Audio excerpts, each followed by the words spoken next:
बिस्मिल्लाहिर्रहमानिर्रहीम। अस्सलाम वालेकुम। दुबई में रहने वालों के लिए बड़ी ज़बरदस्त अपडेट्स हैं, चाहे दुबई के लोकल लोग हैं या दुबई से जो बाहर से दुबई आए हुए हैं, दूसरे मुल्कों से, पूरी दुनिया से, उन लोगों के लिए अच्छी खबर ये है कि दुबई का बड़ा मुआहदा हो चुका है उस मेडिसिन का, कोरोना की उस वैक्सीन का। जो लोगों को पहले जो वैक्सीन लग रही थी वो लग रही थी कि जिन लोगों को कोरोना नहीं हुआ उनको वैक्सीन, जिनको कोरोना हो जाता था तो उनको ये वैक्सीन नहीं लगती थी।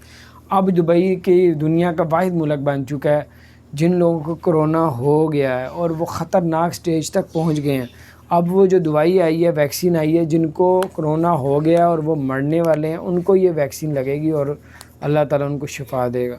तो ये बड़ा ज़बरदस्त जो है, ये जो आखिरी स्टेज में होंगे उनको ये वैक्सीन लगाई जाएगी और वो सेहतयाब हो जाएंगे, अल्लाह ने चाहा तो। बहरहाल ये, और इसके अलावा जो पिछले 24 घंटों में कोरोना की जो सूरत हाल है, नए केस जो सामने आए हैं पिछले 24 घंटों में 2109 आए हैं और जो सेहतयाब हुए पिछले 24 घंटों में वो 2075 हुए हैं और पिछले 24 घंटों में जो डेथें हुई हैं वो 5 हो चुकी हैं और टोटल तादाद जो डेथ की हो चुकी है 1750 के करीब।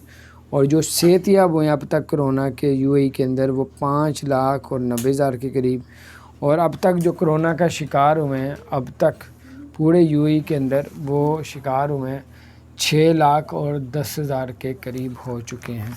तो ये बड़ी ज़बरदस्त अपडेट थी, मैंने कहा आपके साथ शेयर करता हूँ और अपने दोस्तों के साथ शेयर करें। और इंडिया में 23 जून को फ़्लाइटें ओपन होने जा रही हैं, जिस चीज़ का इंतज़ार था सबको वो होने जा रहा है। और पीसीआर का टेस्ट होना चाहिए 48 घंटे से ऊपर ना हो तो ये, और वहाँ पे 24 घंटे का करंटीना भी करना पड़ेगा यूएई के अंदर। अपना ख्याल रखें, चैनल को सब्सक्राइब नहीं किया तो सब्सक्राइब, बेल आइकन प्रेस कर लें ताकि नई सी अपडेट्स